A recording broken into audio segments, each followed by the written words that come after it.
Hello, everyone. Happy Valentine's Day. Matt, would you like to address today's cold open? Yes, today's cold open is a literal cold open. It's more of a disclaimer for what you're about to see in this episode, which is me slowly dying.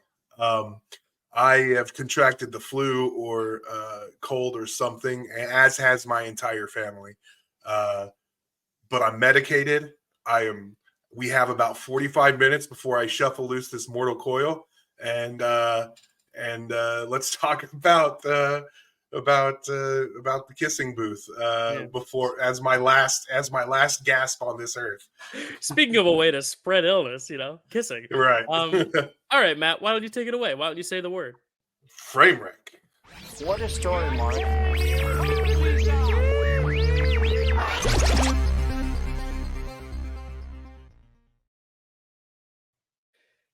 Hello, everyone, and welcome to Framewreck. A very unconventional cold open, but it was necessary. Matt is feeling under the weather. He's bearing through the flu right now. He's got the meds popping, and yeah, I mean, it's Valentine's Day. We wanted to get you this episode by Valentine's Day, and I feel like this is one of those episodes that's not necessarily going to need the full frame wreck treatment either. Just because it's our first time watching this, and we always kind of go into some of these movies like, is this going to be really good or really bad, or so bad it's good, so bad it's so good it's bad? I don't think that's a real thing. But Matt, how are you? Flu aside, how's your life going? How are you feeling, having now sat through? I believe you watched this movie twice now. So cheers to you. I should get you a Purple Heart for that. Right. I did watch this twice, and there was a chance we were going to have to reschedule this. And in that case, I might have watched it a third time. So thank goodness. I'm willing to sacrifice my health right now to not have to watch this movie again. This is I am this is just a we'll get into it, but this is I mean, it's a bad movie. It's a bad movie. It's a bad movie. And I don't necessarily know if it's so bad it's good, to where I'm like, this is something everyone needs to sit down and watch. But at the same time, I was entertained by it. Like, I never Right. once was like, oh, like, I just want this to end. Like, there were times where I was like, this is awful, but I never really wanted it to end. It's one of those weird predicaments where I'm in, where I'm like, this isn't the worst thing I've seen on Netflix, but like, it's Right. also like, I'm not gonna say it's good either, No, it's a very bad movie. It was bad. But it's hard to say it's so bad it's good. However, you're right. Like, I did get enjoyment from it, and it wasn't its best qualities that were giving me enjoyment. So Right. there is an element to it. It's mostly just bad. Mhm. But there are elements, and I think we're going to Yeah, talk I about some think- of those. There are some positives about this movie too, Right. and I'd like to get into that later. But Yeah. I do think, in general, if we're looking at just like the filmmaking, I think the filmmaking is just bad. I think the Yeah. writing is so bad it's enjoyable. That's kind of Mhm. where I'm at. Where, like, I think the writing and the overall, because the story itself isn't even that like ridiculous. It's more so the dialogue and the character dynamics, and like the certain character changes at times, and the very quick pivots that are like Yeah. entertainingly enjoyable. It's a filmmaking where I was like, no, this is genuinely bad. The cutting, the editing, the way it's shot, and that's kind of where like my first thought was, is because I'm like, this could just pass as like a Disney Channel original movie. But then I'm like, the thing about a Disney Channel original movie, it's very clearly a TV budget, and it's very clearly not supposed to be this like prestige film. That's why we enjoy them for what they are. Whereas this one is kind of given the treatment of, oh, this is a real movie. It's 2 hours long. It's got a budget. It's got stars that are kind of on the rise, kind of hot at this time. I don't know if Euphoria had started yet, so I don't know if Jacob Elordi was a name yet. Joey Kingo had done some child acting stuff. I mean, she was in Dark Knight Rises. So like, there's kind of that element of like, they were treating this more than the caliber of what it should have been treated as. Right. And that's why I think it looks worse than like a Disney Channel original movie, for example, where it's like, what you're getting into there, to where the really good ones really stand out. Whereas here, it's like, it's still given the full like Netflix treatment, the way like freaking Beasts of No Nation did when Netflix debuted that. You know what I mean? Like, they were really trying to sell this as like a marquee film for their streaming service, and it ended up being so, but I don't think for the right reasons, Right. It was very, very, very popular. If you looked at just the trending numbers, it was very popular. Yeah, if you looked at what they said, if you looked at what they were saying about it, you might not feel like it was so popular. Right. But it garnered so much discussion and word of mouth that it got two sequels, which I honestly I think I'm gonna watch. I don't know. I don't out know of peak why. I think I'm curiosity. gonna watch it. Yeah. Well, because it's funny because like the one comparison I can make most directly is to All the Boys I Loved Before, which I don't know if you've seen, but like that first movie I like. It's pretty good. I don't think it's exceptional like some people say, but I think it's much better than this as a movie. But then those sequels, they actually found a way to like actually make them more interesting. The second one was okay. Let's add now a love triangle to it. Okay, great. Now the third one, let's add the college dynamic of long distance. Like every movie was dealing with a separate relationship issue. So I'm curious to see how this does evolve past this premise because the kissing booth itself has a very little actual meaning and presence in the film. It's very much an There's inciting an incident. hour left after the kissing booth happens. And it doesn't ever revisit either. There's never any real mention. They do call back to it again at the prom. They do? Yes. Yeah. Yeah, you're right. They do. They call back to it at the prom, and it's the last thing she says in the thing. But I feel like those are kind of shoehorned in. Exactly. That's what I'm saying. Yeah. It's like it doesn't have its real mark on it. Where I think to All the Boys I Loved Before, it's just like, oh no, it's about her exploring her past relationship. Like it's all about her as a character. Whereas here it's like about a kissing booth when it's really not. And I think that's part of it too. Like, how do you get two sequels from this? And maybe they do just focus it on the relationships, but then like why call it kissing booth? Which I get. Like you need to find some name to hook them in. But I'm very interested to check out those sequels, so because I do think that's going to be. I could see them getting much worse, but who knows? Maybe they will make this one better. I don't see that happening, but who knows? Who knows? And if we ever decide to do the sequels on this show, Carly has called dibs, our friend Carly, because she's in love with one of the people in Maybe we'll have to watch them and then make that call, because I feel like to just like wing it and devote a whole episode not necessarily knowing. I mean, I feel like though we could someday if we run out of stuff to do. Carly's watching. She told me she would be. Hi, Carly. Carly, anyway. Yeah, you better be watching. Carly, I'm going to say a word and I want you to comment in the comments just to prove you're watching. Fedora. There you go. I better see it in the comments.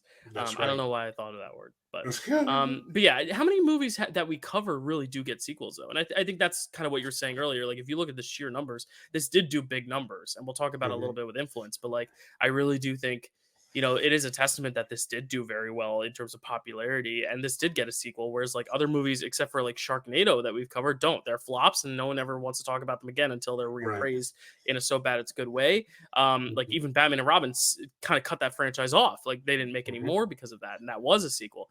So like I do think that's one thing to give it credit for, is that it knew how to market and how to sell regardless of quality, which I appreciate. But it's also like how many movies, and even Sharknado, it was still kind of. It wasn't like they were upping the budgets every time and being like, all right, we're going to keep giving you what you want. It's more of like, all right, we have some money. Let's just keep making these Sharknado movies. Well, and Sharknado was like, understood after they made that first one, understood why people were watching them and leaned into that. So yeah, and I don't necessarily know if this is going to actually lean into it, but we'll see. People don't enjoy this because it's bad. Like I think people genuinely enjoy this. Like I think people there's a certain demographic and age.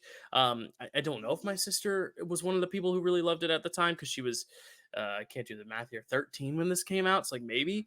But like that's the thing. Like there are people who genuinely like this movie, and it's like, wow, like I love these characters. I love this relationship. And that's what's so interesting, because like we're two people who very clearly are looking at it from a much different perspective. Right, exactly. I'd like to talk. You were talking about the writing of this movie, which I agree is the downfall of this whole thing. It's very, very bad. It feels simultaneously like it was written by a teenager, but also someone who has never met a teenager. Right.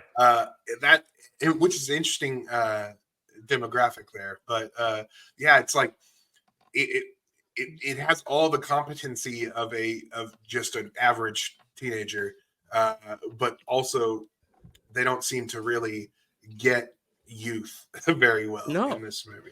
No, and just like I remember I sent this to our group chat. I was like, I asked the women in our group chat, Stacey and Carly, great people. But I was like, do you ever call your butt your lady hump?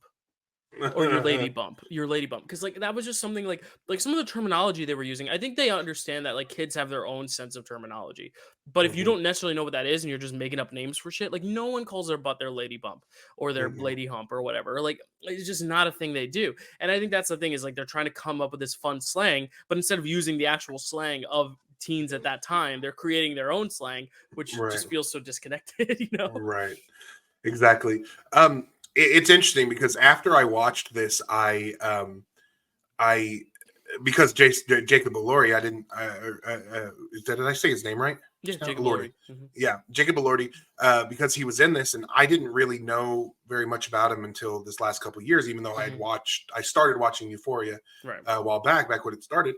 I still didn't know much about him until like this year when he like kind Yeah, of this blew was up. his big breakout year for Yeah, sure. this is a big breakout year. So after I finished watching this the first time, I went and restarted Euphoria so I could get back into it.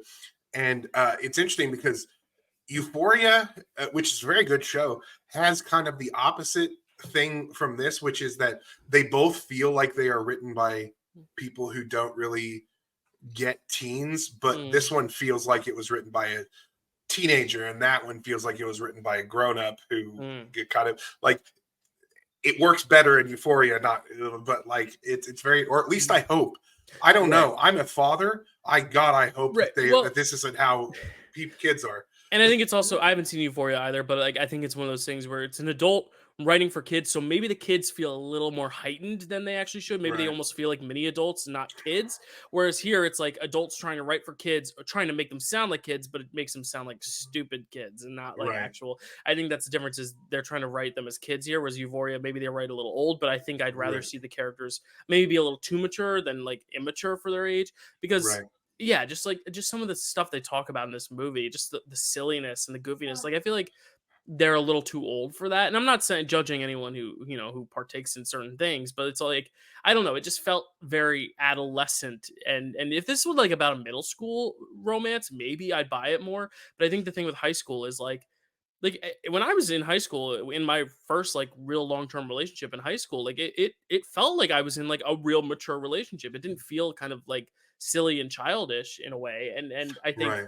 And I think this film does kind of take that relationship seriously once it gets off and going, but that's kind of a very drastic change from like the first half of the movie where she's like, I've never been kissed, all this, that's the middle school stuff, and then immediately now I'm kissing this boy, now I'm in bed with this boy. Like it's crazy how like quickly it becomes, oh, now we're adults. Like, and I Yeah. feel like it wasn't gradual enough, and that's because you're also covering it in one school year. It's not like we're watching these characters over a span of 4 years like we do in some like series like Euphoria or like Degrassi, for example, which I've also been on a Right. kick watching. So, or like Buffy, like these shows where it's like Right. showing these characters over a span of time. Here you're only showing them over a span of a few months, and it's like, I don't know, it seems like they grow almost too fast, but then they go revert to their old ways and then they stay in their new ways. I don't know. It's just No, yeah. you're right. It's a very inauthentic depiction of that age. Well, you and I both share a love for coming of age films.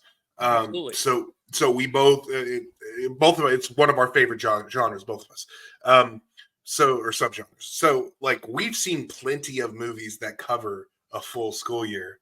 And it's never felt this in any of them that I've ever watched. It's never felt this disjointed throughout the year, almost like the passage of time. It feels so weird in this movie because it feels like not much time is passing at all, but then everything is changing within that short amount of time. Yeah. Speaking of time passing in a short amount of time, I have to talk about this opening narration. Yes. Okay. That was the first point I had. Yes. And because it's the first thing you see in the movie, and I think it kind of sets the tone for the movie and what you are like, oh, okay, this is what I signed up for. Because she chronicles her whole childhood life with this one kid. And I know in this movie it's all about not just her relationship with romance, but like her friendships as well. In the fact that she falls in love with this guy's brother. I like that dynamic where it's not like two love interests. It's a love interest and someone she looks at as a brother, which is also a little weird because it's like, oh, it's her brother's brother. So doesn't that also make him her brother? I don't know. But it's not legally brother. So like, it's whatever. It's loose. But it was refreshing to see like a friendship and not that this other kid was a love interest. And that's what I'm worried about the sequels. I'm worried they're going to make him like the love triangle element. Even though the whole time I thought it was setting up for he was going to be gay, but then he ends up with another girl. So I was wrong twice. I was like, oh, it's going to be a love triangle. I was like, oh no, they're just friends. Oh, so he's gay. Oh, nope, he has another love interest. They're just friends. Anyway. I want to point out that I was going to talk about this in the positives, but this is one of the main positives for me is that they did not lean into best friend is in love with her trope. Right. And that's Yeah. me speaking as a person who was in love with my best friend in high school. So I Yeah. believe that is a real thing. However, you see it far too often. Right. And I think And that's also, this yeah, didn't like, lean into that at all. right, and I think a lot of the times they're like, you can't just be friends. Like guys and girls, like heterosexual Right. guys and girls can't just be friends with one another, and I think that's Right. false. I mean, I Kelsey, my co-host from Marvelous Movie Mondays, I call her my sister for a reason, is because like I genuinely look at her as family. Now, is she biological family? No, but like I honestly saw this kind of friendship and relationship in the kind of relationship I do have with Kelsey, because she's not my blood relative, but like I feel like she's family in that way, to where I would never look at her in a romantic sense, but I look at her as like you are a part of me, you are my sister type thing. So I really like that dynamic, and I like how it's also like she falls in love with his brother, so there's that extra added, like there's an actual bond there that like is kind of complicated. It's not just like, oh, one of your friends. It's not like that's like Right. your brother. But anyway, we chronicle this whole like kind of background with her and her friend. We don't even get to Noah till like halfway through, or Flynn halfway through, which is also confusing. Like, just call him Noah. Noah's not a bad name. Anyway, we see this chronicle of her life, and it's kind of fun. They're playing Dance Dance Revolution. Every time they turn around, they're a little older and they're a little earlier, and then my mom is sick, and I'm like, oh my god. It was literally like the most jarring. Like they would go It's from like a like, and jump then we're scare. having fun, and then we're jumping in the pool, and they're in the pool, and now she's hooked up to the IV, and I'm like, oh my god, like what is going on? And as someone who has been through some really tough loss this year, and you know, and obviously you can speak from your own personal experiences as well, like it's kind of jarring to have triggering material like that. Like I'm fine for material like that in movies. Movies have to stem from real life. It's an artist's reflection, whatever. Like you can include grief and trauma and all this stuff. But when you're kind of cutting it interchangeably with like some of the fastest, worst editing I've ever seen into Jesus. all this like background of like, how we're silly, we're silly. Oh, and Noah's beating up this guy now, and he's beating him up, and now we're just all good friends. And I've never kissed anyone, and oh, my skirt is too short, and my mom is dead. Like it's just so all over the place. And I literally had to take a sec. I mean, this is my Framewreck moment. I had to take a second, just like stare at the screen and be like, what just happened?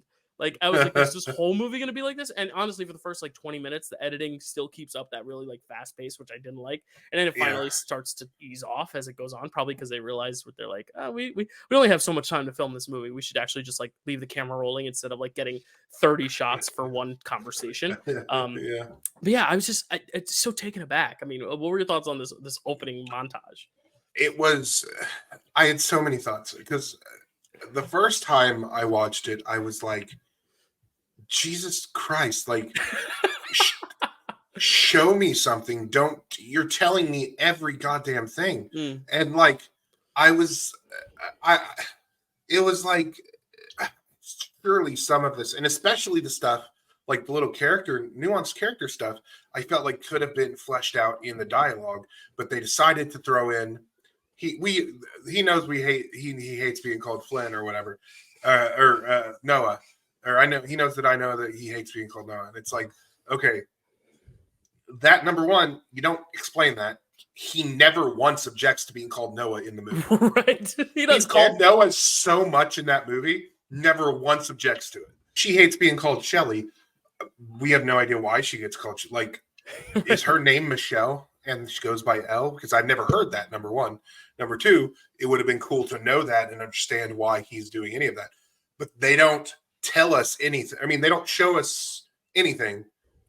They just tell it all just real quick, real fast. And I don't know. It felt, the second time I watched it, I listened to it a little bit better. Did not improve it.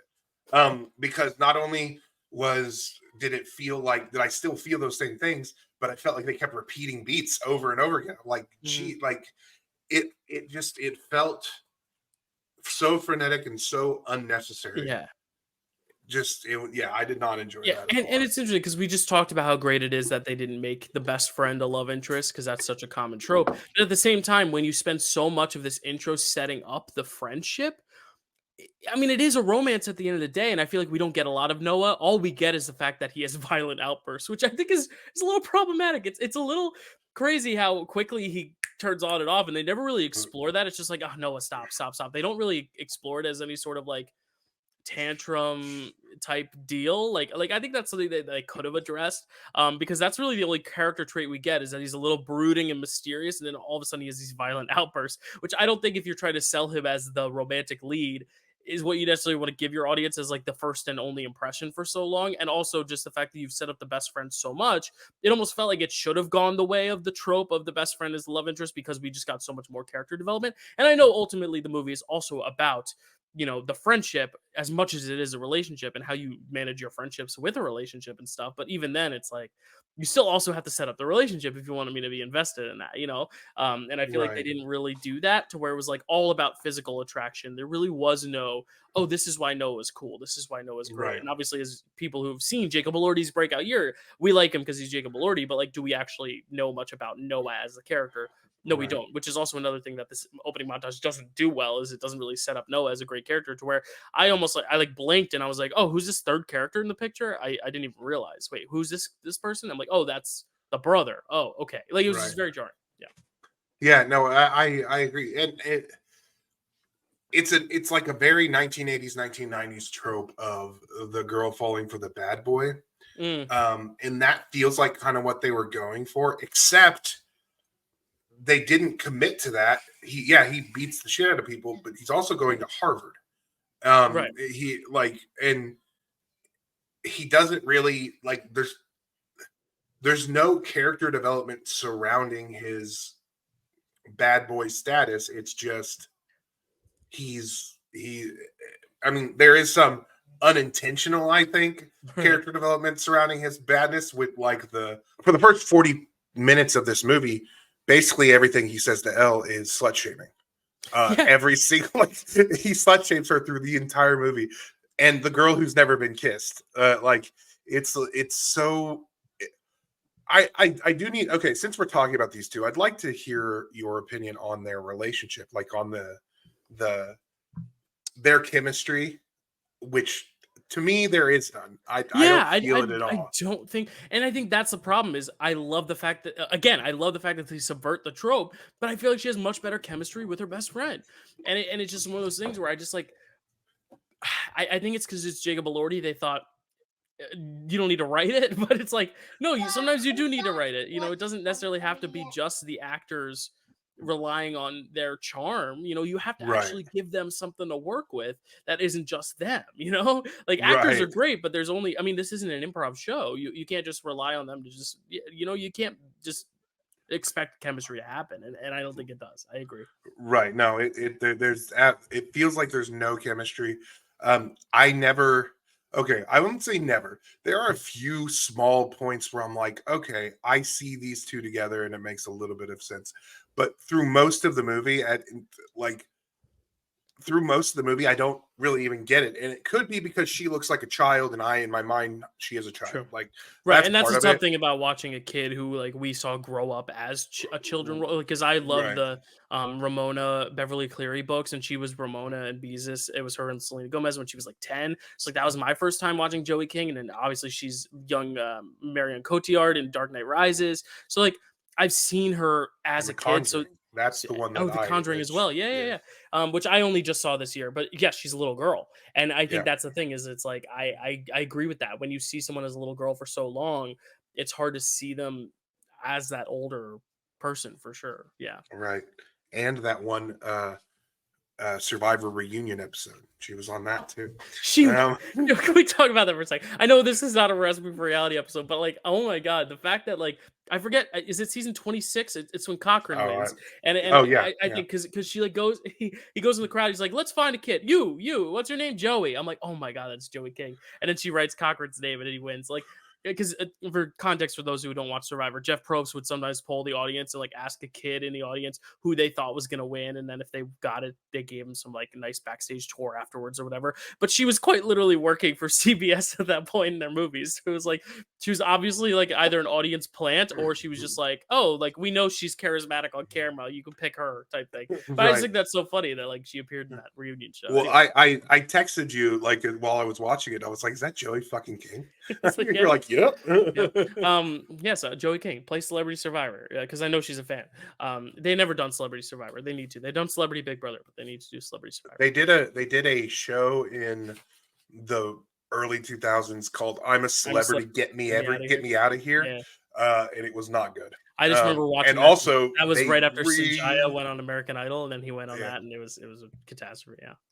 they also really stretched the term celebrity for that show. Right, it was But like all MTV. It was kind of like what you see on like the Traders, where it was like celebrities, but they're very clearly still reality television right, personalities. It yeah, was like exactly. Sanjaya from American Idol and Heidi and Spencer Pratt from the MTV world. But anyway, Yeah, that was a tangent. But yeah, Joey King, like we've seen her as a young kid, so it's a little harder to accept. Also because in the beginning of the movie, she's a kid who hasn't been kissed. Like that's what I was talking about. The leap of like the first half of the movie feels like a middle school movie, and the second half, like she literally sleeps with him 5 minutes after kissing him. Like it's very quick where they end up sleeping together, and it's like that's fine. Sometimes relationships move that fast, and it's all about consent. And if you're ready, you're ready, and you can consent to it. But it's also like just from the perspective of the viewer, it's very jarring because it's like this little kid that we knew was this like innocent, goody. I don't want to say goody two shoes because that has a negative connotation, but like very reserved, kind of sheltered, not even sheltered, but you know what I'm saying. yeah, Very, very innocent. And then to immediately just like have this 180 where she's like, and even like at the party taking off her top and like, let's go skinny dipping, like all this stuff that like just seemed a little out of character, especially when it's like a child actress like Joey King playing the role, yeah, yeah. That scene where they just as my 9-year-old walks through that scene where they is no, my kid has heard me say these words. Anyway, that Do the scene thing. where they have the relations, it's very weird because they wait until after when they wake up in the morning to reveal that it's in front of the Hollywood sign. Yeah. And like I don't know, that just felt so weird. Like I feel like you open with that or mention it at some point. I don't feel like this is the reveal that you expected, because what it is for me is bewilderment. It's not doing anything for me other than making me go, what? No, that's a good point. Yeah, like I think you hit the nail on the head though. Just like the chemistry just isn't there. I think because he reads so much older and she reads so much younger, to where I honestly thought he was significantly older, and then I looked up their ages. I think she might be a year older than him, or he is a year older than her. But one of them was born in 1996, one of them was born in 1997. I forget which one, but like they're a year apart. So like it really is like an accurate age depiction, but Jacob Elordi just reads older, which is why it works for Euphoria because they're all kind of adults playing kids. But here it's like they're trying to get actual kids. That's what I admired so much about like Degrassi growing up, is like they cast actual like 13-year-olds as 13-year-olds. Like they let them grow up with the show. And I feel like that's not to be said about a lot of high school or coming of age things, but at least the ones that commit to adults playing kids, at least it's kind of self-aware about that. Whereas here it's like they're casting two kids who are the same age, but one looks young and one reads old. Like there's something called an age range where, I don't know if you noticed, but like in legally you cannot ask if they're above 18. You cannot ask for your age in an audition. You cannot ask how old you are. You have to give an age range. So you say like I play 20 to 30. Like my age range right now is like I play like 20 to 35. I don't know, because I can't really play teenager anymore, but I can't play any older than 35 right now. So like that's the thing. Like unless you're a minor and you have to legally say your age, if you're younger than 18, you cannot ask for an age. So that makes it even more like you should have just cast two people who looked like they were the same age, and Jacob Elordi just looks too much older. I'm sorry, he's just mature for his age, and he's very tall, which I think also like is appealing for the movie star status, but like she's very short, he's very tall, and like there's a whole movie on Netflix called Tall Girl. Like I think they play with that, but like this isn't that movie. Which where like if it's all about the kissing booth, which we'll get to, I guess, because we have to talk about the kissing booth, I guess. But the fact that like he has to bend over so much to kiss her is like, it's not this sweet romantic moment as much as they want it to be, because he's so much towering over her, Right. Yeah, it's there's also like, and I think the movie kind of plays with this, like not saying their ages. Her and Flynn or her and Lee even have a birthday in this movie, which is either the night of prom or the day after prom. It's very confusing as to which it is. I've watched it twice and I still can't tell. But yeah, it's very quick, and they don't do any work to try to make you understand how much time is passing between prom and this birthday party. But they show their birthday party, but they don't really talk about their ages or anything like that. Like how old is Noah, is he only 17 or he's about to go to Harvard? Is So he probably. already 18? Yeah. Like it's True. there's a question there, but they don't. I think it's to their benefit that they don't answer that question, because they don't want to have like they don't. They've got enough to deal with this relationship being weird. They don't want to have to deal with a minor and an adult situation. But yeah, so that's very weird. Let's talk about the kissing booth itself, the titular kissing booth. I think, and I understand the trope, or not the trope. That's not what I think. I understand the device that they are using, the reason they are using the blindfolds. Right. I do have a consent question involving the blindfolds. Right. I don't even think you have to ask the question. I think it's very self-explanatory and very evident that there's a loophole that is quite jarring in that the whole device of the kissing booth. Yeah, which is that they can't see who they're going to be kissing, which is fun. Oh my god, it just reminded me of a thing, and I'm about to go on a tangent because it happens at the kissing booth scene. We talked about the writing and how they don't flesh certain things out and they skip from one thing to the other. There are certain small character things for secondary characters or even tertiary characters that happen in this movie that are never foreshadowed and barely followed up on. For instance, at the kissing booth, two things happen that they do not foreshadow or even isn't even part of the movie, really. Number one is the gay guy who goes who kind of moseys into the boy line, which again brings up a consent issue. Not that there's absolutely anything wrong with that boy kissing that boy, but the boy who is being kissed should have that knowledge. Is all I'm saying. Right. It would be, to me, it would be weird if he declined it simply out of homophobia. Right. But he should still have that knowledge, is all I'm saying. And also another question, and I know you have a second thing to bring up, but please. Do they specify you have to be a certain age to do this? Because what if like a 14-year-old freshman comes up and it's like an 18-year-old senior? Right. Right. Or what if Maloney's dad decides to come do the kissing booth? It's or what if someone's like older brother from college is like, oh, I'm gonna get some like 15-year-old lips, and I'm like, ew, it's a gross. Yeah, I don't know. Yeah, no, it's weird and gross, and I don't like it. But the other thing with is Lee's girlfriend, the new one. Mm-hmm. I feel like some foreshadowing that she noticed him or they noticed each other would have been nice. I thought I missed something the first time. So when I watched the second time, I was looking out for it.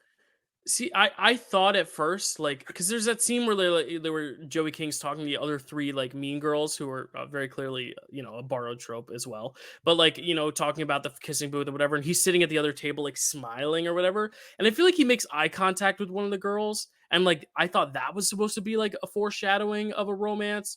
Or maybe he looks at the girl he ends up kissing. I think there's like a very brief moment in like the cafeteria, but I thought he was looking at one of the mean girls. And I thought he was going to end up with one of them. So it's just confusing because also, no offense, but it's like the generic brunette, Right. they don't do anything to really. But I would have liked to know something about her. She seemed cool. Like, maybe have her have a character at all in this movie. Mm-hmm. She has, and that's another thing too, is because they set him up as such a big character, and when they make it very clear he's not a love interest, I thought they were going to make him gay just because they needed to go somewhere interesting with his character, and they give him a relationship, which is great. He doesn't have to be gay, but it's like she doesn't have a character, so like why are we caring about his character? Like it would have probably been made more sense to either make him in love with his best friend or make him gay, because at least that kind of gives him his own unique journey, whereas like, oh no, he just likes his other girl. Like, and I feel bad for her because she's like a good actress, very cute, very nice, very sweet, but like, I don't. I would have loved to have known something about her, right? But no. Right. Literally, all we know about her is that she's not jealous when Lee is like, "Hey, can this girl who I've known my entire life and I have a better relationship with than you, can she come to prom with us?" That she's cool with that. That's all we know about this woman. Which is cool. Which is cool. Yeah, no, that's great. It's great. She's not jealous at all. Mm-hmm. Yeah. But which is also a problem because it gives her, again, no character. If exactly. she had been like, I have a problem with that, then you have a multi-layered dynamic going on. But then he's and also he like, thought that I thought she was going to get a moment when she chases after freaking Elle after they call back to the kissing booth in the at the prom, and Jacob Elordi shows up and he's like, hey, let's kiss again. And she's like, I want to leave. And she leaves. And then the girlfriend, whose name I should know, but I don't because she has no character, chases after Elle, says, Elle, wait. And when Elle doesn't immediately stop, this girl just stops and turns around and goes away. I thought we were going to get a fun character moment with her on that. Like maybe they were going to have a conversation and we were going to get a little bit there. No, we didn't get anything with that character. Oh, I don't even know what her purpose was, except for maybe to occupy. And maybe that'll be something we flesh out in the sequels. And then maybe that's why they made sequels, because maybe people like you and I questioned it and they were like, yeah, we got to give them their answers. No, but not really. I have one big question. There's kind of just an overarching question, but like, what is the main takeaway? Like, what does the filmmaker have to say? What do we, the audience, need to take away from this film? And I think that is my biggest struggle with this film. This is where it kind of teeters into more, it's bad, not it's so bad, it's good. Because it's like, what am I supposed to think about? I mean, maybe in terms of the friendship, like you should be happy for your friends, support your friends, regardless of who they're with. But at the same time, I feel like we see in enough media that like sometimes your best friend knows, like if there's a toxic relationship, your best friend's going to be the one to call it out. So I don't necessarily even think that should be the message of like, let your friends be who they want to be, because I think there's something to also be said about if they're in a toxic relationship, you should speak up. So I don't even know if that's the message. Like, I'm trying to really cling on to what is the actual message. Because at the end, he goes to college. She ends up riding away. It's almost like a Sandy from Grease thing, where now she's this changed girl. She's riding a motorcycle. She's got the helmet. Like, is it supposed to be just about her and how she like learned how to be a little edgier and like grow up? But is she really even growing up? I don't know. It's to answer your question, I don't know what the takeaway exactly. is. I would say that there's an attempt at a takeaway at the end when she's like, I don't know if we're gonna last or whatever, and they you know, I don't know what's gonna happen. Maybe he's gonna go away, and I'm never gonna, you know, we're never gonna be in a relationship anymore or whatever. And then she's like, but that's fine. Like that's like, a pretty good message, but they don't spend the rest of the movie really in reinforcing that or trying or discussing how that's an issue for her or anything like that. Like this is not a message that they are trying to tell throughout the rest of the movie. So and like, why were you meant to meet this guy? Like you say, but all I know is that I was meant to meet Noah Flynn or be with Noah Flynn for that summer or whatever. I'm like, why? Like, what did he do to you that made you a better person than you were before? Other than kind of made your best friend. I don't really know. Like, I really don't know what she gained from this relationship other than like she's badass, gets to ride a motorcycle, lost her virginity, kissed someone for the first time, which I know it could be like her goal. If that's what she wanted to do, was like, by this year I want to have these moments and experiences, then fine. But she never really cites that at the beginning where she's like, I just really, really want to have sex and be a darker person. Like, I hate being so like reserved. Like if she had said that, but she doesn't really put that out there to where you're not like, I don't know. Like it has nothing to do with her mother, because they kind of drop the whole grief angle 15 minutes in after that immediately. Montage. They never almost really makes you wonder why. Makes you wonder why they even did it. Yeah. I guess to have Molly Ringwald be able to have that conversation with her at that one point, I don't know. Maybe. Which also it's kind of she is. It's kind of funny is that like they were like my mom and Lee's mom were best friends for whatever, and then my mom got sick, but they showed a picture of the moms together. One was Molly Ringwald, one was a woman I've never seen, and I'm like, okay, so the woman I've never seen is the one that dies. There's no chance Molly Ringwald dies in the opening. Another thing I thought was funny it was like, oh, and they were best friends, and they happen to have their baby at the same time on the same day. And I'm like, you know what would have made a lot more logical sense if they had met in the hospital giving birth and became best friends through that? Because the other thing is just very implausible. Like, what are the odds that your best friend and you will conceive and birth a child at the same time? Unless one was like, my water broke, and the other one's like, get me in a C-section. Like, I really don't know how it's otherwise possible that they would both push a fetus out at the same exact time. Unless maybe it was a threesome. I was actually gonna say something like that. Do we think it was a threesome, and then maybe they both maybe it got was. pregnant the same night? Like, I don't know. A gangbang? I have no idea. You know what was it? Now that we're talking about the parents here for a second, you know what was a weird casting, but ultimately really good casting was Elle's dad.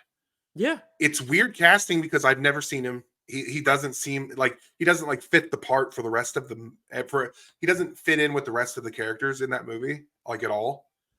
But he ended up being like a good dad character, and I'm sure that's why they cast him. I think that's great.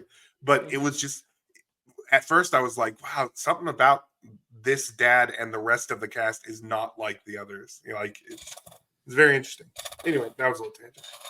Are there any other little like moments you can think of that like stand out as maybe like so bad it's good? Because we've talked about the themes, we've talked about the relationship, talked about the kissing booth itself.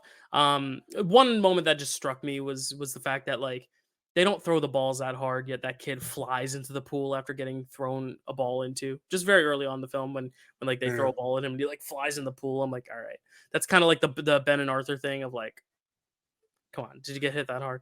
Yeah, that was just one thing where I was like, ha, that's funny. Yeah, that is interesting.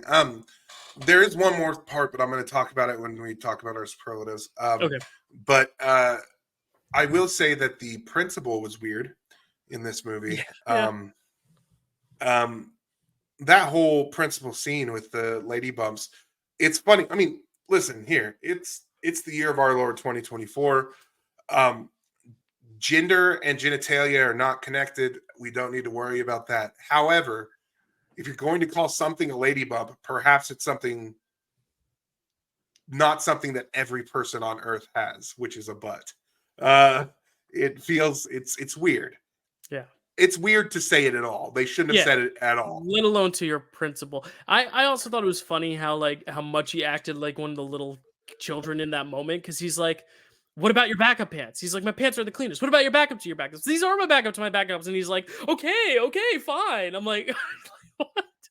They Like, were trying so hard to make that bit funny. Yeah. Yeah, and because they keep calling back to it, and it wasn't funny the first time, and they just don't realize it's not going to be funny. It's not even like that. I mean, I guess it's to show that she like I don't really know what the device of the skirt is to do. Is it just to give people reasons to objectify her? Like, I don't think it acts as to the character development or anything. It is just still a to child.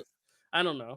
It's to have people objectify her on the first day, so that so that Jacob Elordi can slut shame her a little bit.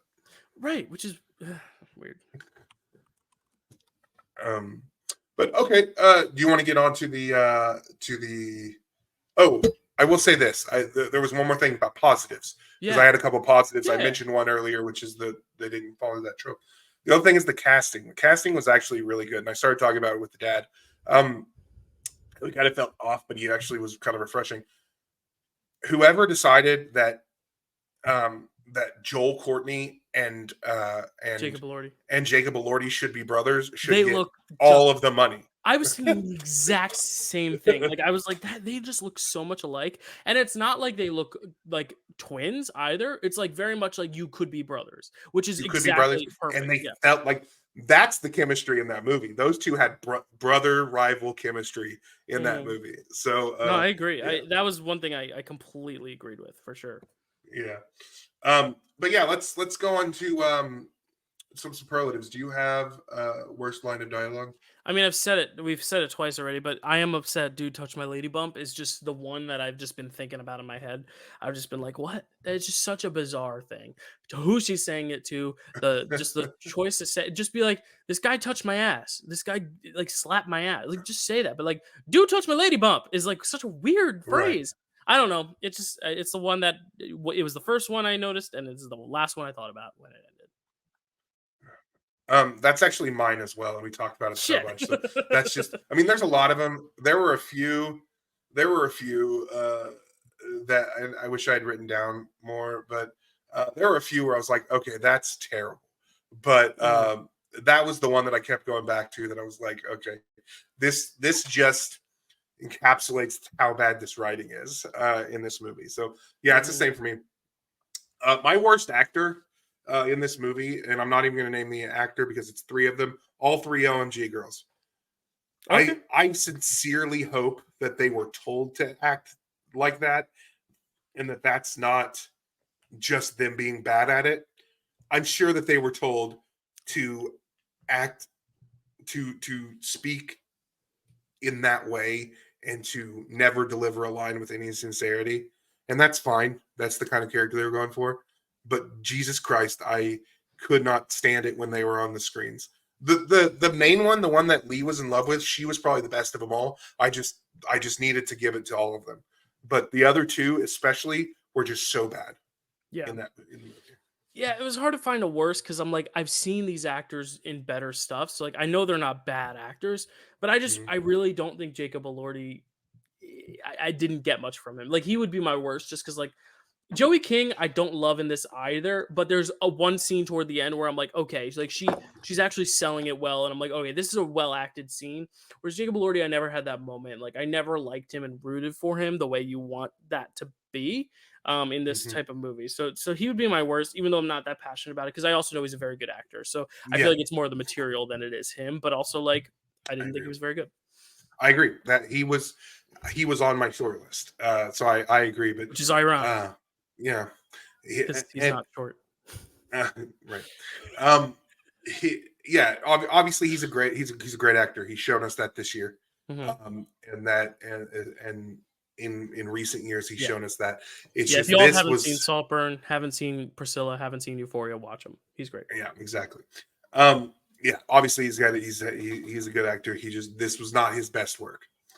Actor who elevated material for me, and I mentioned him already, Joel Courtney. I thought that he was the most believable character in this movie. He was the most interesting. He was the most likable. He has a few like douchebaggy moments where he's obviously that's part of the story. That's not the character's fault. He plays it perfectly. I thought that he was incredible in this movie. I think when he's playing like a silly little kid, he's not as good. But at the end, when he has those moments where he's really like torn up about this stuff, I think it's believable. It's good. Exactly. Those are the most effective moments at the end. That's why I think if there was a message to be made, it's more about the friendship than it is a relationship and how you treat your friends when a relationship like this happens. Because there's another movie that I love, one of my favorite movies of the last decade, Edge of 17, which deals with a similar thing of girl's best friend dates her brother. And it's a little different because it's different gender dynamics and stuff, but it was a very similar issue, and I think this handled it pretty well. The only problem is that's not the main focus of the movie. It is about the romance, which is the part where Liz loses sight, but I think those moments were really good. So he is mine as well.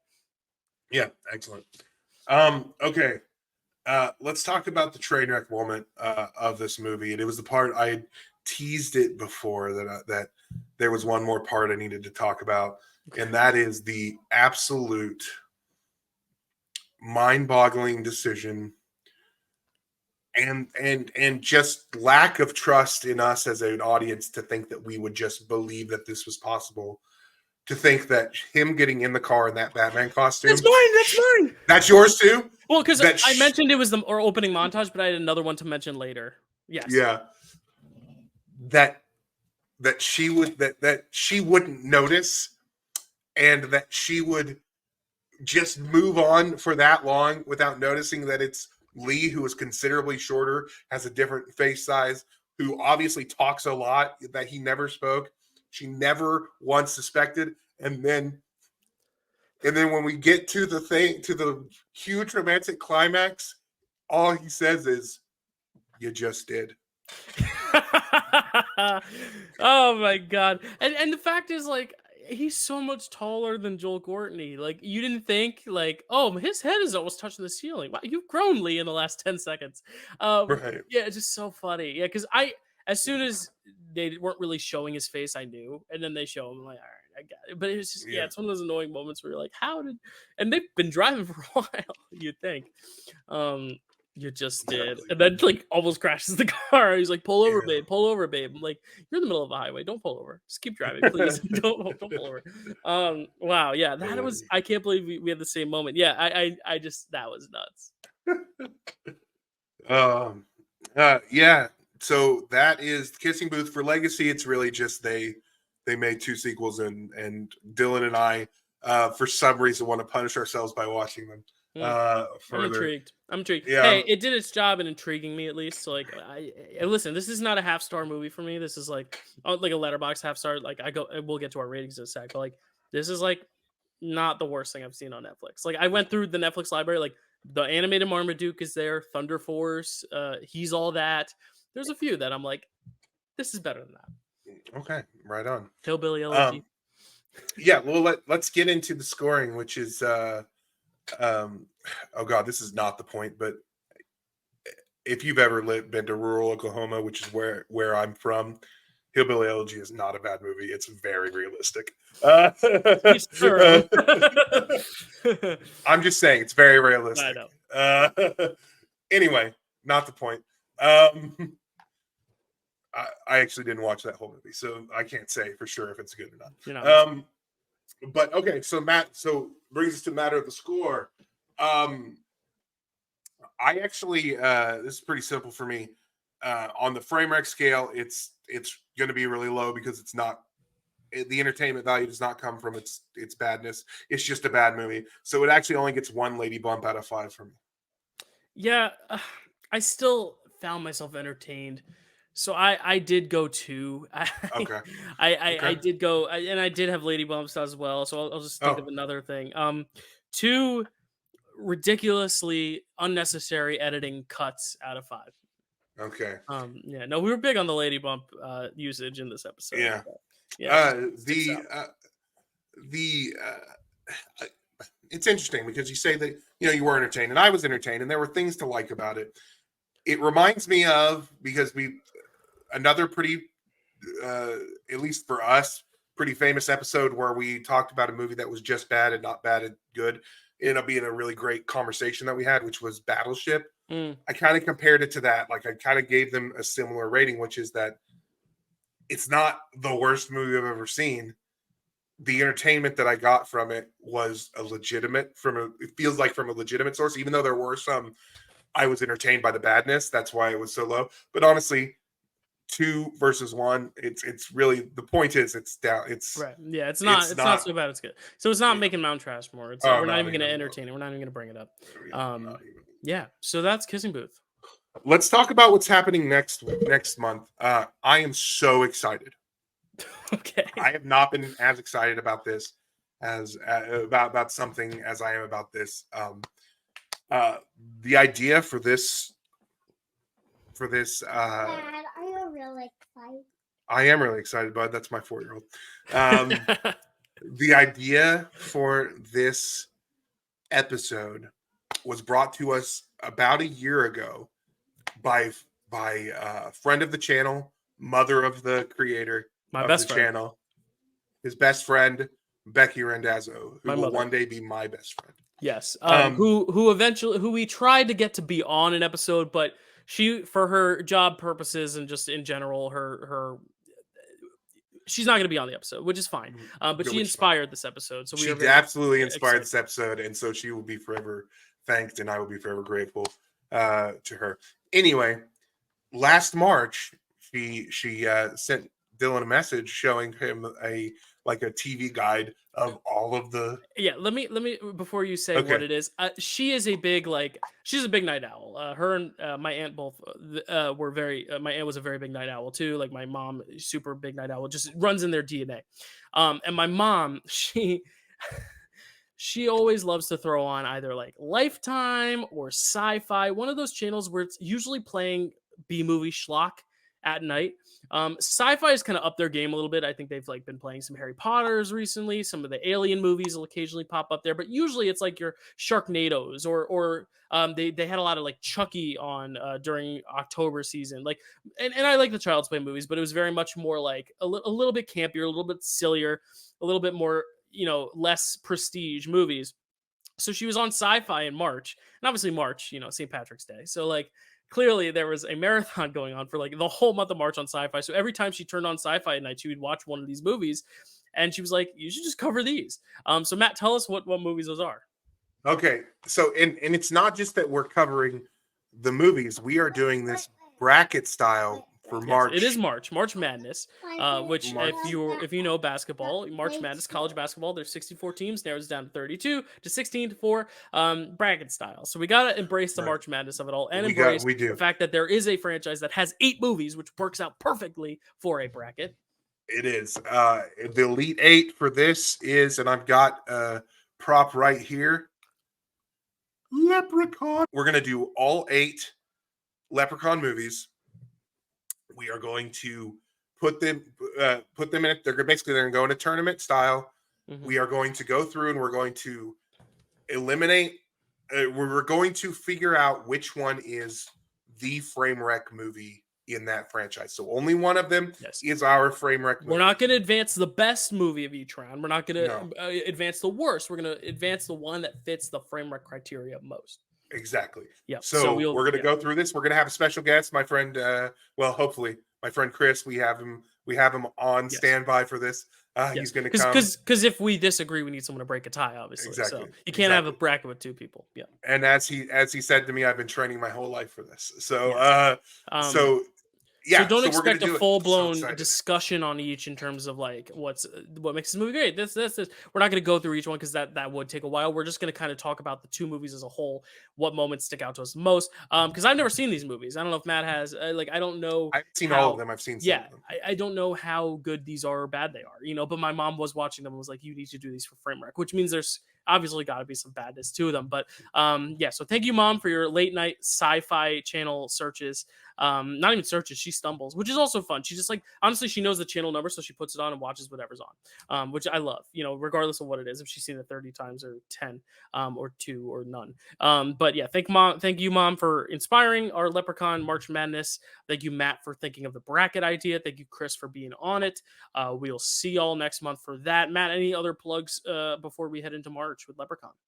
No, and if I die before that episode, know that I was very excited for it, but I think I'm going to survive. But I think so. The flu will not get you down, my friend. But we wish you the best. We hope you get healthy, and thank you for making the time, because I know my schedule starts to get busy very quickly, and we wanted to get this out to you guys by Valentine's Day. And this was still a great discussion. I think if the flu's not, if the kissing booth doesn't kill you and the flu doesn't kill you, then I say you're pretty dang resilient, my friend. So, absolutely.